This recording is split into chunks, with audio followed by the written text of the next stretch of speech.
96.9 FM. Fresh news, smart talk, all day. The views and opinions of the hosts and guests are their own and do not necessarily reflect the position of the management and staff of Guardian Network.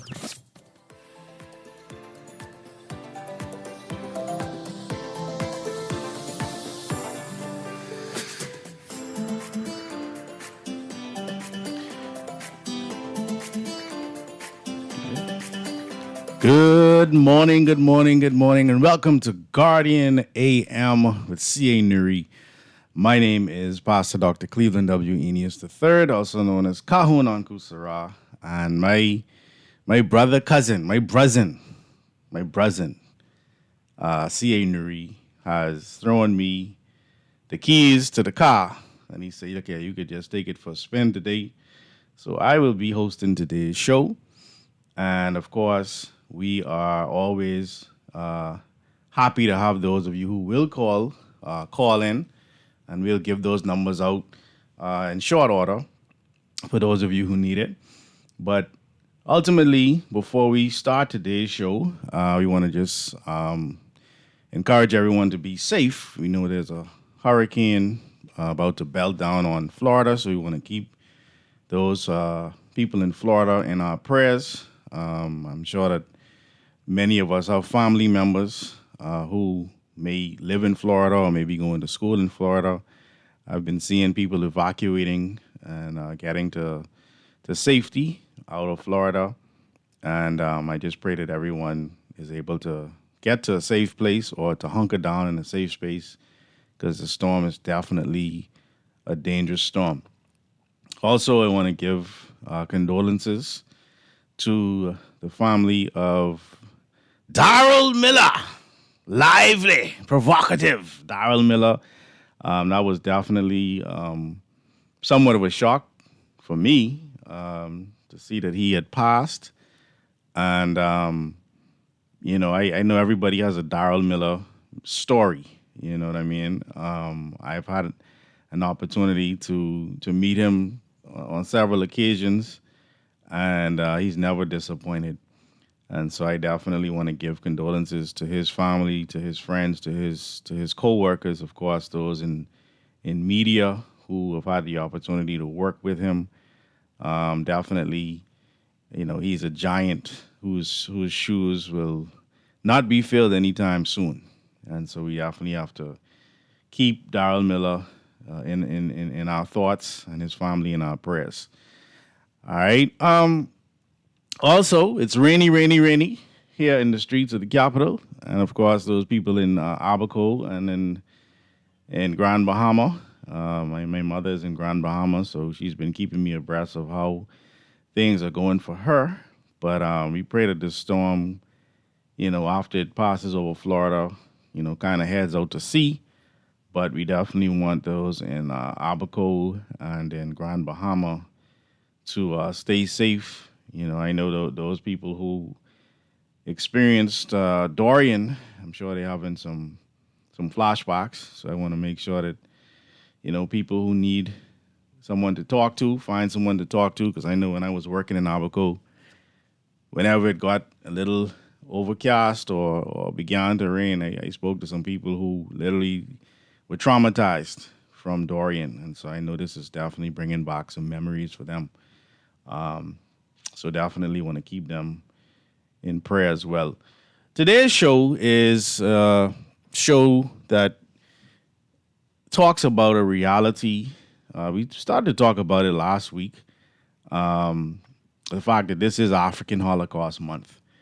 And this African Holocaust Month is an opportunity for Africans in the diaspora and on the continent to reflect, to be aware of what has happened to us, all right? And why is this important? This is important because as a people, we don't seem to talk about these things because we feel like it's bringing up the past and it's going to interrupt or interfere with the present.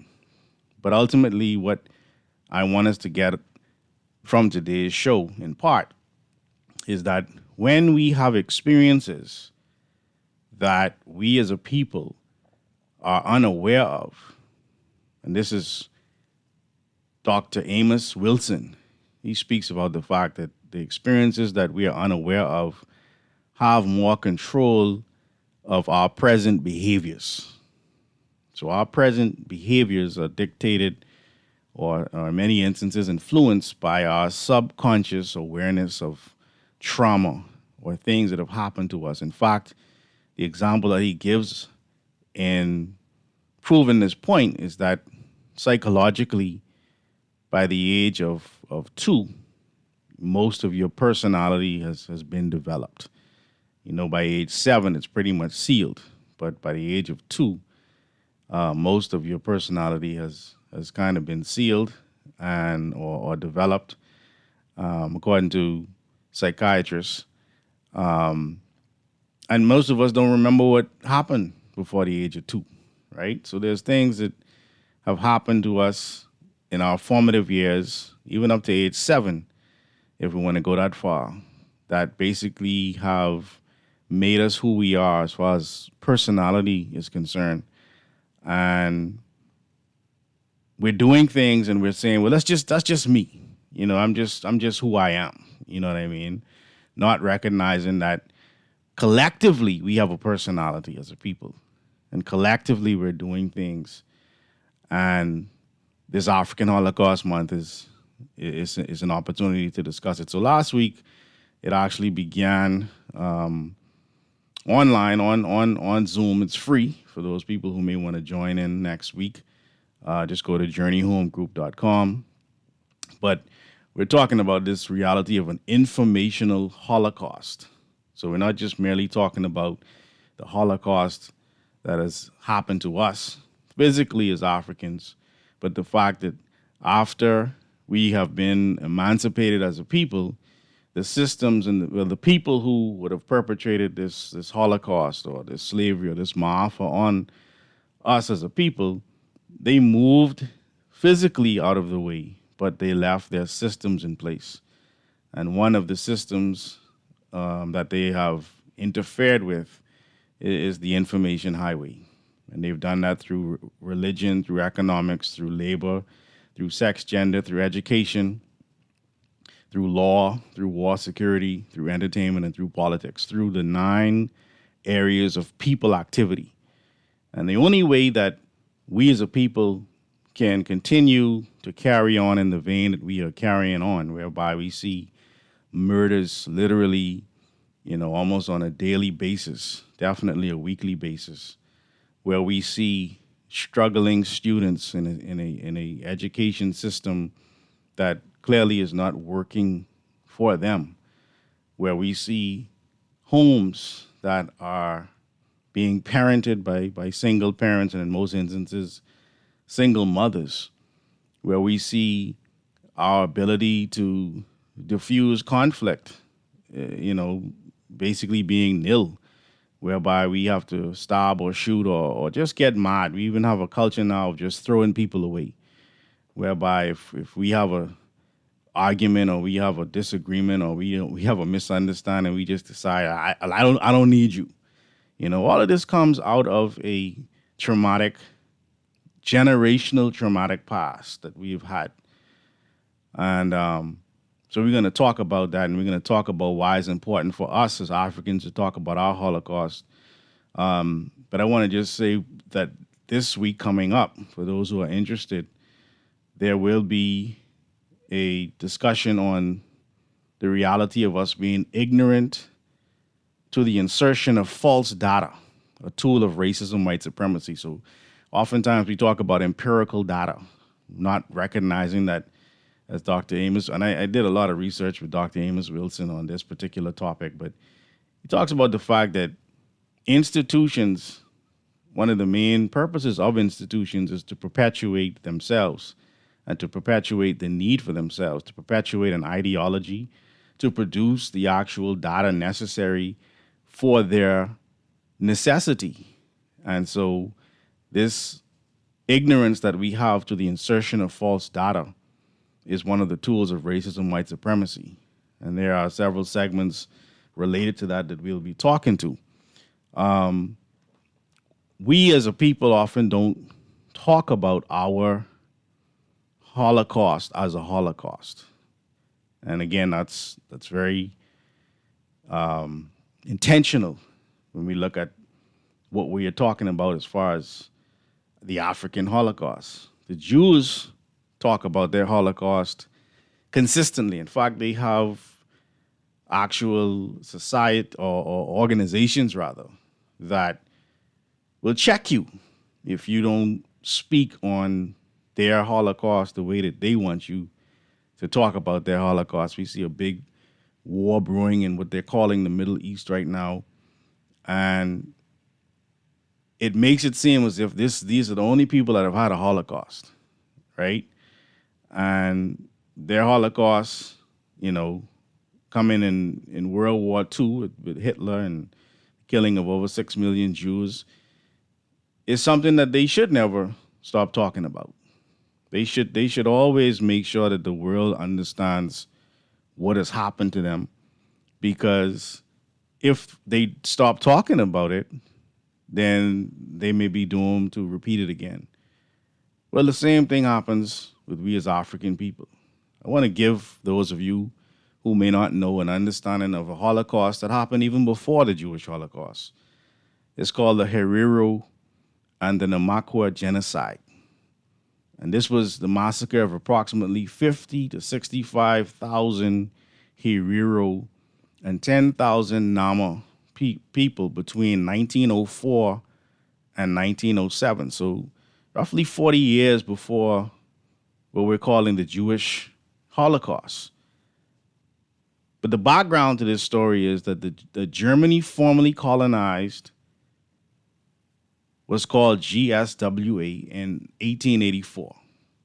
Prior to colonization, several distinct native groups lived freely in the area, including the Herero, the Nama, the Damara, the San, the Ovambo, under German rule. So these same Germans that were responsible for killing these Jews was killing Africans first. We don't talk about this. We don't learn about this. Under German rule, many of these native groups were used as slave labor and had their land confiscated and their cattle stolen as a result of this treatment.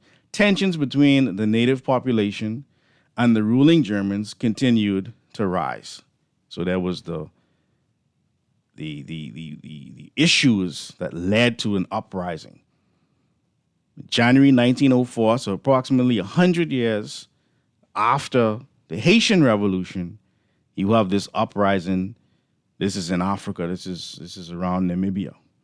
In January, 1904, the Herero population, led by Chief Samuel Mahirero, carried out a large armed rebellion against the oppressive German colonial rule. I never learned this in school. I don't know about you, but I never learned this in school. The German ruling forces were unprepared for the attack, and approximately 123 German colonial settlers were killed by the Herero. Over the following months, however, the Herero was slowly overwhelmed by the more modern, well-equipped German force under the command of Major Theodor Lutwin. By June of 1904, Major Lutwin had cornered the Herero forces at the Waterberg Plateau and was attempting to negotiate their surrender. The German government in Berlin were frustrated by Lutwin's slow progress in dissipating the uprising, and in May of 1904 appointed Lieutenant General Lothar von Trotha, Supreme Commander of the German Army. Trotha arrived in this German colony on the 11th of June 1904. Here's where the genocide begins. On August 11th of 1904, Trotha abandoned negotiations for a surrender and attempted an aggressive encirclement tactic surrounding the Herero at the Battle of Waterberg and killing between 3,000 and 5,000 Herero combatants. Yet despite the brutal tactics of the Germans, most of the Herero managed to escape into a part of the desert called Omahiki. Under Trotha's command, the Schutztruppe ruthlessly pursued the thousands of Herero men, women, and children who were attempting to cross the desert to reach the British protectorate of what today is called Botswana. Thousands of Herero died from being shot to death, drinking water from poisoned wells, or from thirst and starvation in the desert. On the 2nd of October, 1904, Trotha escalated the violence against the Herero in an order within the German borders. Every male Herero, armed or unarmed, will be shot to death. I will no longer take in women or children, but will drive them back to their people or have them fired at. These are my words to the Herero people. This is what this particular German officer was saying. The great general of the mighty German Kaiser, the Herero witnessing Germany's other genocide. So this is a genocide that happened before, and there's more you can read on it, there's more we can touch on. But I wanted to make us aware of the fact that this happened, and we don't talk about it, right? The Jews make a movie every year about killing Nazis, right? In real life, they still go after Nazis.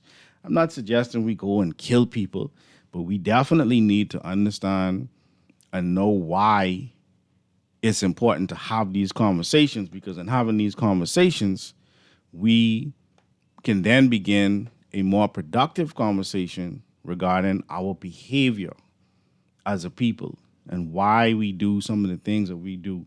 This was only an example. Of course, before this particular genocide, we would have had one Christopher Columbus in 1492, beginning what they refer to as the Age of Discovery. And so this conversation is also pointed in that direction because, of course, we have National Heroes Day coming up, which at one time was Discovery Day. And what I don't want for us as a people to do in this country is to remove the name Discovery Day, replace it with National Heroes Day, but forget what actually happened to us. I think it's important for us to celebrate our heroes and to know the importance of these heroes. But I think it should be in the context of a people who had to become heroes under the context of colonialism, under the context of neocolonialism, under the context of being dependent on our very oppressors, to the point whereby if we are serious about taking this country to the next level, we will ultimately address where we're at from a perspective that gives us a chance to actually solve the problem. Let me explain what I mean when I say that. Again, Dr. Amos Wilson beckons to those of us who will listen that in order for us to really solve a problem, we must go to the root of the problem. He's not the only person who said this, right? This is a common sense notion in problem solving. Go to the root of the issue. Many times, we as a people go to the symptoms of the problem, and we attack the symptoms of the problem, and we get overwhelmed with attacking the symptoms of the problem. Let me give you an example. We have a murder issue in this country, and the reality of the murders, many of these murders are being committed by using guns, right? And ultimately, bullets. We don't make guns in this country. We don't make bullets in this country. The guns and the bullets are getting into this country somehow. Any one of us who have traveled have had to been top down, scanned by TSA or whichever security force was at the border. We know how difficult it is to bring a bottle of water, much less a gun, through that security. So the guns ain't coming on the plane in that way. Let me just say it that way, in that way. Not on the commercial jets. But we know that we've heard about guns coming through cars. We've heard about guns coming on boats, etc., right? But this is a symptom. This is a symptom. Why do we want these guns? Why do we want to kill each other? What about the self-hate that still remains in us how do we address the self-hate and where is it coming from? Well, we can't get to that issue unless we go back to what we don't, in many instances, want to talk about. Again, Dr. Amos Wilson talks about the fact that we as a people, we are dominated. We have to be aware of the fact that we are dominated. When I hear about, they always show these Alcoholic Anonymous meeting, and those people who may have had the experience of Alcoholics Anonymous, when you go to these meetings, you have to admit that you're an alcoholic. You have to admit that you have this problem, and the only way you're going to be able to actually solve this issue or deal with it is you got to admit that, right? And so as a people, we at some point have to admit that we are a dominated people insofar as, yes, we were emancipated in 1834, right? Yes, we had majority rule, 1967. Yes, we had independence, 1973. But even with being emancipated and having this self-rule, this majority rule, having this idea of independence, we still are dependent on the very people that put us in this position in the first place.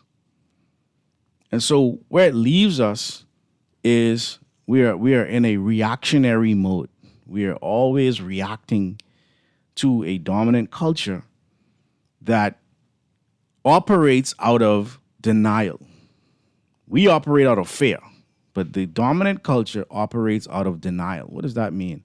It means that when we begin to have these types of conversations, the denials begin to come full force in the fact that, that was in the past. That wasn't something that actually we did. That was something that, people before us did. You weren't even a slave, so why are you even talking about slavery? Nobody here was a slave owner. Nobody here was a slave. So why are we even having this conversation? Even though, and this is why we got to have the conversation, the task of the dominant culture is to remain conservative. Why conservative? Because they must conserve the advantages that they have gained off of the Holocaust of African people. The advantages that they have gained are many. We can talk about resources. We can talk about land. We can talk about systems. We can talk about institutions. We can talk about many things that they must ultimately maintain an advantage of. And if we understand that this conservatism, because many of us have adopted this conservatism, thinking that we actually have a place in this hierarchy, right? And I ain't getting into black and white per se. Getting into dominant culture and I'm getting into a dominated culture. The dominated culture has a task of ultimately becoming revolutionaries. And to become revolutionary doesn't mean to go and get guns and Molotov cocktails and destroy property. That's something that they inserted into our psyche so that every time you mention this term revolution, you would be seen as a threat. But the reality is that revolution simply means to return to an original order. And this return to an original order ultimately will set things back in their original order. As it was in the beginning, so shall it be in the end. That's a revolutionary statement that we hear in religious circles all the time, right? And so this reality of being dominated, we have to look at it from all of the 9 levels of people activity. This is important because those who are dominating are the minority on the planet. All right? These Western cultures make up approximately 10% of the entire planet. So the only way that this dominant culture can continue to dominate is to make sure that the 90% of the indigenous people on the planet are out of their minds, are literally operating in a way that is backwards to them originally thinking and originally succeeding. And so we ultimately have a situation where it is a political necessity, it's a political necessity for us to be out of our minds in order for this society to operate the way that it is operating. I see some callers are starting to call in, but let me give you these telephone lines. 323-6232, 325-4316, 325-4259. Of course, in the Out Islands, it's toll-free, 242-300-5720. And, of course, the text line is powered by BTC 422-GR96. That's 422-4796. Kermit, I think we have a caller or a few callers, so let's jump on those callers here on Guardian Radio AM. Good morning, caller. Hey, morning, brother. How are you doing? My brother, how are you? I'm well. All right. I mean, I just tuned in just now. When I tuned in, I tuned in a few minutes ago, and I heard you talk, and I thought that you were just like having a little session, but you talk same as if you're hosting the show today. Yeah, I'm hosting today. So Newry, he throw me the keys and say drive it around the block. So I got it. I ain't bad, man. But yeah. I mean, I just mentioned Mr. Strawn the other morning how because they were talking about parenting and family and stuff like that, you know. Yeah. And I was because I had called him previously before that, and we had a discussion on how slavery impacted the way we parent today, because you know we didn't really have any example, and the further back you trace it, you'll understand the situation, because who taught my great-great-grandfather to be a good parent to pass it on to the, you know what I mean? Yeah. And so I was trying to explain to him that whenever we're talking about those type things in a society, if we leave out slavery, it's a counterproductive conversation, because you can't get to the root. Yep. You know what I mean? That's very true. It's actually it's miseducation. Talking without any kind of understanding of the situation and if you don't understand the problem, you can't bring no solution to it. Correct. You know, so you were saying that the oppressed people, that they operate out of fear. Mm-hmm. I think it's more the ignorance. So let me hear what you're saying, and I don't disagree with you, but there's a relationship to ignorance that I was about to talk about. But go ahead. All right, yeah, because I mean, even they say lack of knowledge that people suffer. You know what I mean? Because the thing about it is that they feel as if they are right. You see? Mm-hmm. You understand? See, the thing about it is that the thing that they must stand against is the thing that they will die for. Some of them. Mm-hmm. You understand? And that's the problem, you see? Mm-hmm. Because the Bible says, envy not the oppressor and take part in none of his ways. I think that's Proverbs chapter 3, verse 31, or somewhere up in there. It says, envy not the oppressor and take part in none of his ways, because it is an abomination. Mm-hmm. You know what I mean? Mm-hmm. And what people need to understand is that the whole theme of the Bible is based on that. Right. That's why Daniel get put in the lion's den. Right. That's why Shadrach, Meshach, and Abednego got put in the fiery furnace. Right. Because they refused to bow down to the ways of the oppressor. They refused to bow down to the God of the ways of the oppressor. Instead, they chose to stand on the ways of their forefathers, and for it they were punished. Yes. You see, so what we have to understand is that in our time, that is the kind of sacrifice or the kind of punishment or the kind of like burden we're supposed to be ready to bear. Yeah. You know what I mean? Whenever you stand up for the truth, you're supposed to be faced with that type of repercussion. Yeah. You understand where I come from? Because you are trying to go against the grain in a very serious way, you see. And what the story about Shadrach, Meshach, and Abednego and Daniel taught us or showed us is that it showed us that the rest of the people, all the Daniel people, all the Shadrach, Meshach, and Abednego people, they were doing it. Mm-hmm. You know what I mean? So it was only those few individuals who stood up against it, but the rest of the people were doing it. Right. You understand? So that's why the Bible talks about the majority being incorrect in this time, and how the narrow road, few go down that road. That's right.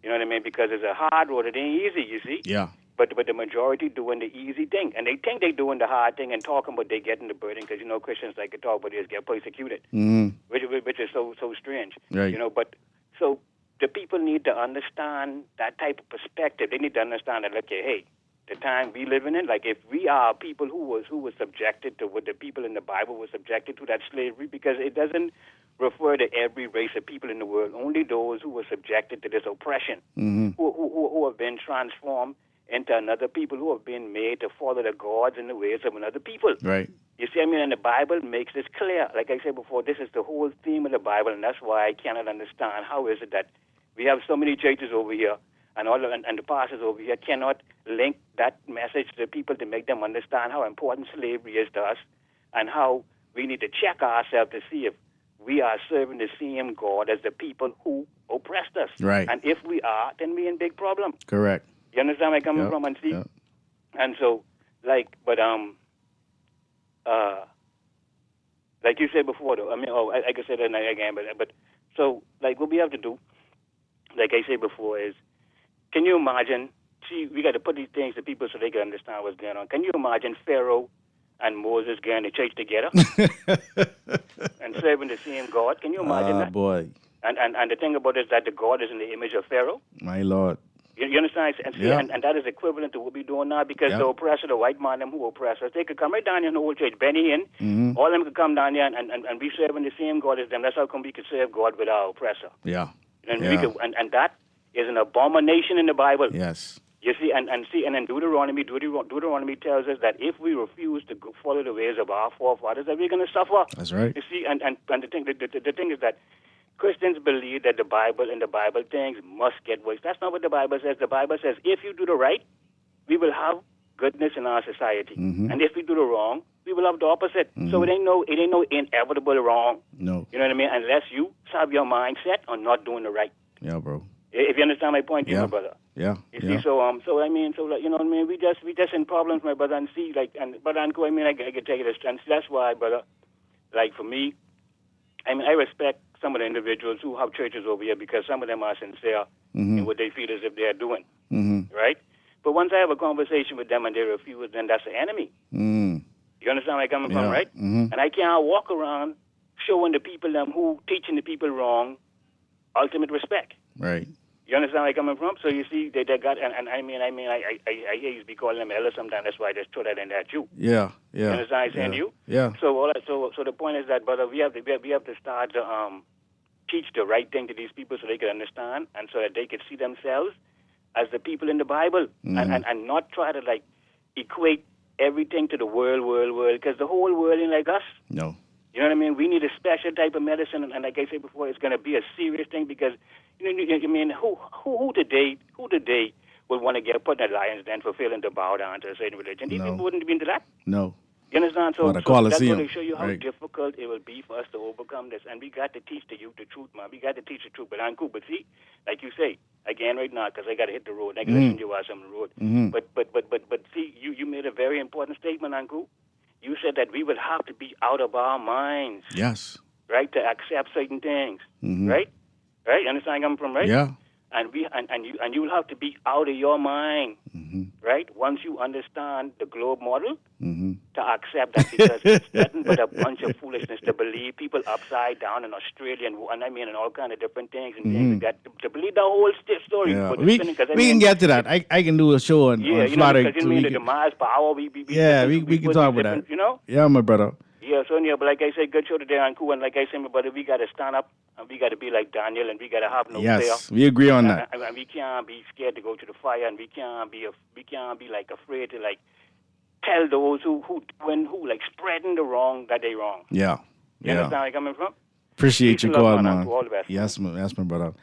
323-6232, 325-4316, 325-4259. You know, ignorance leads to fear and denial. And fear and denial leads to racism, white supremacy, whereby racism, white supremacy is the child of ignorance. So that's where, Brother Clint, you and I, we agree. Insofar as ignorance is a part of the formula. Ignorance is what breeds the fear because fear is false evidence appearing real.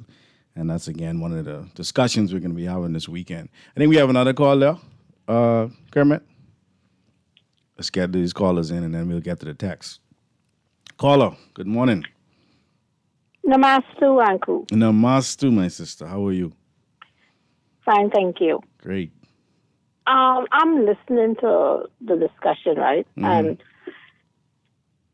I wanted to, like a personal question came to me. It's like learning so much about what happened to people like me, all those many years ago, Right. and even now today, on a more secretive scale, how, like for you, how then does it make you look at these other people? Do you look at them differently? Do you, when you see them around town or in your general vicinity or going to the same places as you, does it pop up in your head like the image of what these people or how they used to treat us? How they still treating us? Yes, Yeah. but like I say, on more, they're more secret with it now. But how does it make you feel as a person? Because listening to all these things kind of opening up my eyes, and like I still see them as people, but then because they are people, but it leads me to think, what kind of humans are they? Where did they come from? Where did that mindset come from? Yeah. So I'm trying to find out from you, does it make you see them differently? Well, it has made me not worship them. See, when I was in a slave mentality, I would worship them and I would want to be like them. But understanding the realities that we're talking about today, it doesn't make me hate anybody. I don't have time to hate anybody. But it also makes me not want to love them. Just because I don't hate you doesn't mean I gotta love you. Right? I can deal with individuals. I can deal with any race of people as an individual, and I can treat them accordingly, based on how they treat me. I have no issue with that. And that even goes for black people, right? Or African people, right? Because not all African people are on the same page, right? But ultimately, what this discussion does in terms of us going back and understanding what has happened to us collectively and individually, it gives us now an opportunity to identify a problem that we can now heal. So within the Holy Coptic Church, we understand that for each trauma, there's a ritual designed to assist in healing that trauma. And this is the purpose of priests and priestesses and teachers, etc. Go ahead.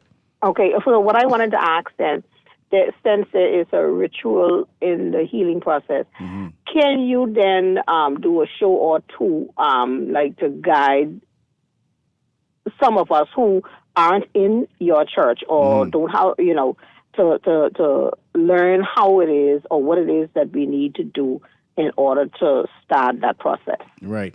I can do that. I can have a conversation in like a basic conversation. I can't give specifics. No, I expect it to be basic because I know you can't go through the whole thing or go through part of it because it's more, I think, more on a personal level. Right. But yes, I would like to hear or have a general idea as to what it is we need to do or look out for or how it is we need to start the process. Yeah, that's no problem. We may do that before the end of the month. We could definitely tie this conversation into that because it is necessary for us to be able to understand how to heal. And we want those who want to embrace the realities of what we're sharing to be able to do so. And so, of course, you're always welcome on a Wednesday or a Sunday to join us on Zoom and we have more detailed conversation. But yeah, we can do that. We can do that. Any other? You. You're very welcome. You're very welcome. 323-6232, 325-4316, 325-4259. Guardian AM at CA Newry. Of course, my name is Kahun Anku Sarah. We got more callers. Let's hit these callers up, and then we're gonna jump on the text line. Caller, good morning. Caller going once. Good morning. Good morning. How you doing? How are you? I'm doing well, Fernando. Great. Just want to take the conversation in a slightly different direction. Sure. If I may. Sure. I want to know, can you speak to the concept of the fact that, let us suppose, or as a matter of factual assimilation, that the story of the Bible is the story of people, and several people. We call it a Greco-Roman story, and or a Jewish story. Mm-hmm. Can you accept that? Yeah, I've heard that. Yes. Okay, you've heard that. Yeah. And it doesn't have to be absolute. Right. But it's a story of those persons. Mm-hmm. The question I have is, if we accept that and we don't disagree with that, why is there not, for mostly Black people of African descent, why is there two things? One, such an affinity with that story, one, and a absolute do not care or no desire at all to learn their story. Wow. You actually hitting the nail right on the head. You ain't taking the conversation in another direction. This is where we was headed. Well, go with that. Definitely. The trauma that we have experienced, right? I remember there's a priest, a great priest by the name of Priest Zebi, a Rastafarian priest here in Bahamas. But he was from Ghana, and he would spend time in Jamaica and in Bahamas. But he would reference the realities around them beating things out of us. He said they beat it out of we. They beat it out of we.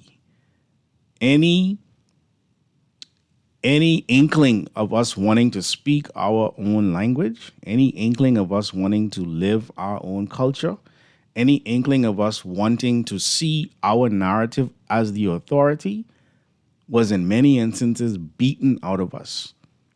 If it wasn't physically beaten out of us, we were put in a marginalized, and it still happens today. You look at our Rastafarian brothers and sisters today, you look at those who are, I guess, a part of the conscious community, as they may refer to it, or anybody who has a narrative outside of that Greco-Roman, Judeo-Christian narrative, they are marginalized not only in a cultural way, but in a very economic way, whereby they will let you starve. They will tell you can't work on any meaningful way in some countries, and this one included, right? If you have a particular stance or if you have a particular way of thinking, right? Even though you ain't coming to work to talk about that, even though you may not, you may be very good at what you do.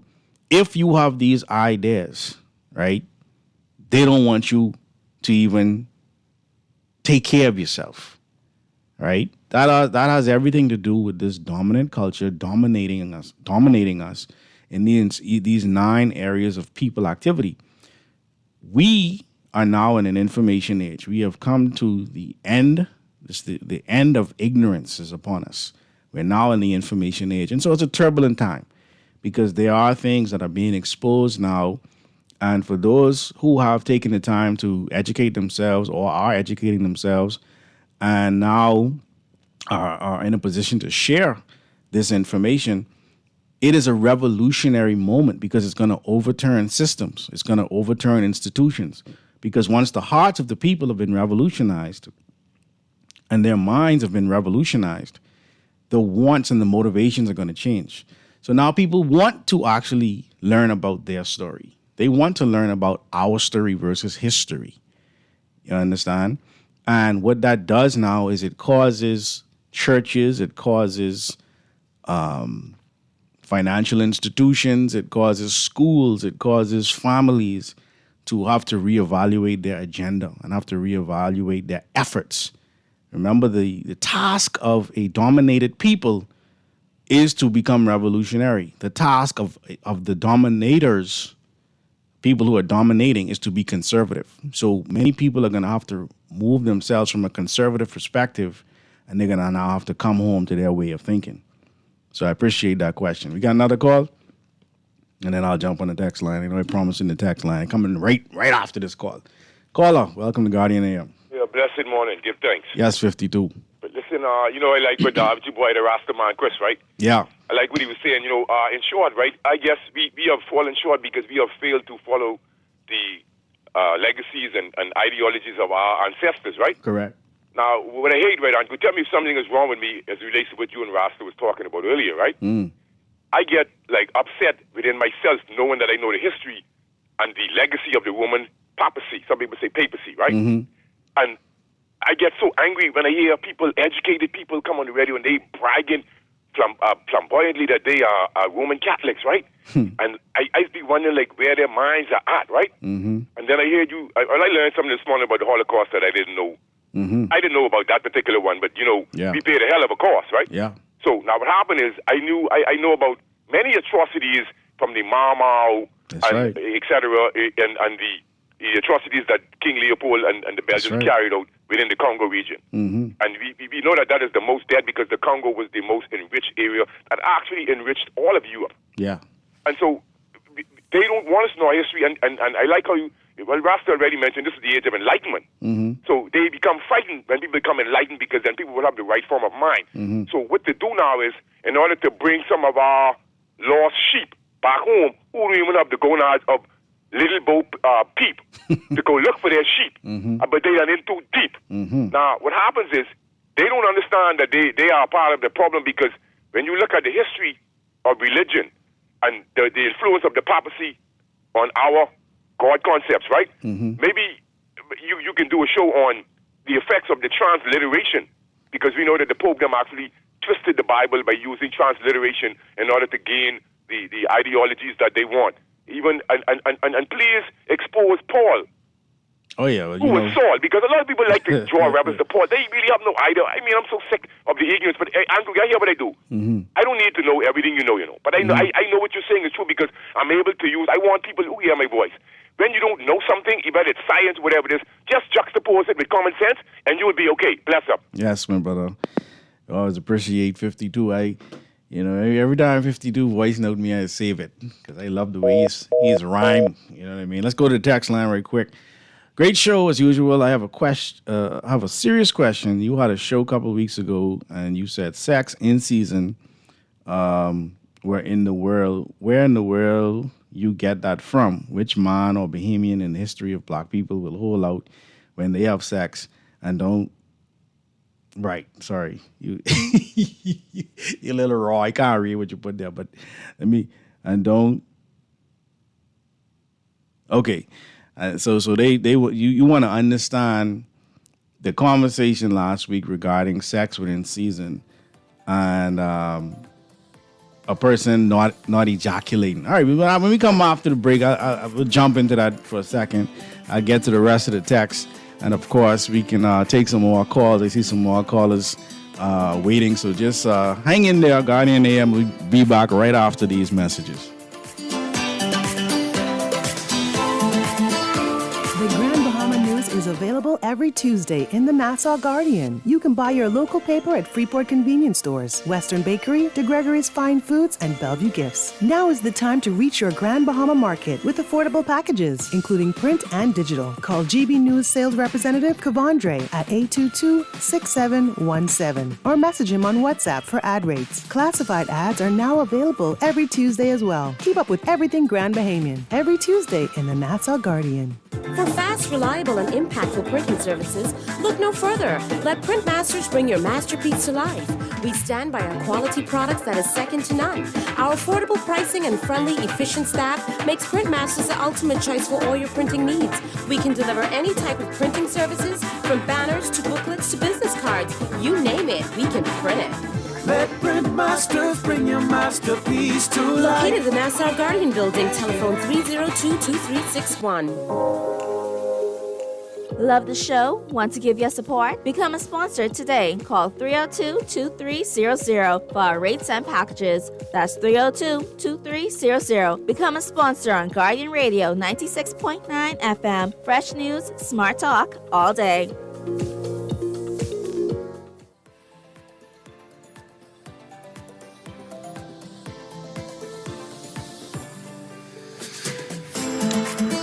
And welcome back to Guardian AM at CA Newry. My name is Dr. Cleveland W. Eneas III, also known as Kahun Anku Sarah. Today we're having a discussion on African Holocaust Month. October is dated as the month when the Age of Discovery began, when Christopher Columbus landed here in the Bahamas, and that led to many atrocities, right? And so this month, within the Holy Coptic Church, we acknowledge and we observe and we discuss every weekend during this month. You can go to journeyhomegroup.com if you want to be a part of the conversation, because I think it's a necessary conversation. All right. 323-6232, 325-4316, 325-4259. Let me just jump back into these texts right quick. This texter wants to understand, we talked about sex out of season. And again, this ties into the whole discussion of African Holocaust Month, because what the dominant culture, what the Western culture was able to do was to infuse their pornography into our society. And so we have no real concept of natural sexual union and the healing properties of it and the strengths of it if we don't go back to our cultural realities. And so when we talk about ejaculation and when we talk about laying down with a woman and not ejaculating, I know that for some men that seems impossible. But we also have to pay attention to the fact that we have, high levels of erectile dysfunction, not just here in the Bahamas, but, around the world. This is why that little blue pill is so popular right now, and these juice people buying is so popular, because we don't understand how to take care of ourselves reproductively. All right. And so I don't have time to get into every aspect of it, but just know that is also a part of this African Holocaust as well. Someone was asking, will Darrell Miller have a state funeral? I don't know. That's a great question. I leave that up to people in the news department, but I'm putting it out there. Will Darrell Miller have a state funeral? I think that's a good question, but I can't answer that one. I'm very sorry I don't have the answer for that one. Another text here. Someone said they are not prepared to get thrown into the lion's den. I bet you. We ain't into no lion's den. All right, another text here. Uncle, many people don't hail me or look down at me because I am very dreadlocks. Schoolmates and the police alike. This shows the Euro Negroes and can't help their ignorance and love of masses way of life. Well, I agree. That's 52. I had locks at one point, and I could tell you the difference. And I wanted to have locks to have the experience of what it is like to be in a country that is 90% African descent and to be marginalized. And I was marginalized. And I remember someone even calling my father and asking him if I was on crack, if I was on cocaine, because I had locks and I was working construction at the time. And, it's just the mentality that comes out of a Holocaust that we're up against more than anything else. All right, let's jump back to the phone lines. See another caller waiting here on Guardian AM with C.A. Newry. Caller. All right, 323-6232, 325-4316, 325-4259. This reality of an African Holocaust is one that even creeps into the discussion of the very social ills that we are plagued with today. I see there's a call now for the resumption of hangings, right? And call IUC, we can get to you right in a second, right? The resumption of hangings. And, I guess that's a whole nother topic, but we are at a point where our